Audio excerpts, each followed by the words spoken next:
Assalaamu calaykum ku soo dhawaada kanaalka Cabdicasiis Boorle maanta waxaynu ka hadli doonaa Hedy Lamarr oo loo garan og yahay ama lagu naanayso bambadii ifaysay ee Hollywood-ka atarishadan caanka ah waxay ku dhalatay magaalada Vienna ee wadanka Austria waxa ay dhalatay November 9keedii 1914 waxaana ay ku caan baxday xirfadeeda filim jilida oo aad u sareysay waxa ay jishay filimkii Hollywood Walk of Fame waxa ay ka dhalatay qoys Yuhuud ah oo maalqabeena ahaa markii hore waxa ay guursatay nin hubka ka ganacsan jiray kaasoo ku khasbay inay ka tagto xirfadeeda jilitaanka si ay ugu adeegto saaxiibadiis oo ay ka mid ahaayeen naasiyiintu Hedy Lamarr arintaas ma aanay doonayn waxayna si qarsoodi ah ugu baxsatay magaalada Paris ee wadanka France kadibna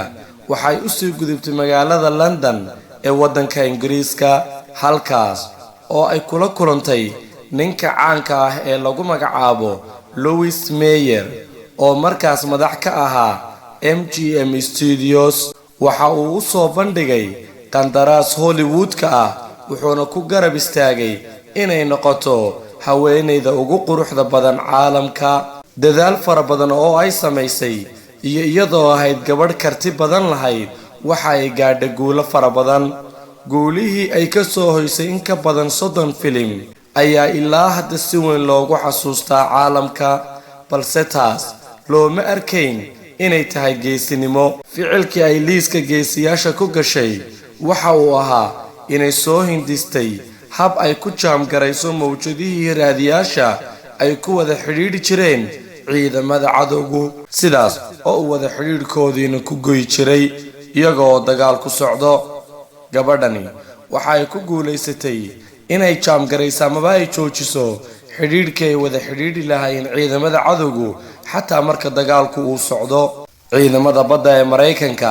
ma aysan wax badan ka soo qaadan taariikhdeeda laakiin qaar ka mid ah qalabkii ay soo hindistay waxa ilaa maanta lagu arki karaa tiknoolajiyada Bluetooth-ka iyo Wi-Fi-ga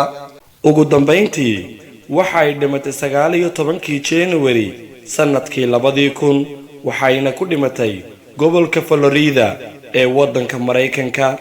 inta ayaynu ku soo koobi doonaa barnaamijkeena maanta waad ku mahadsantahay daawashadaada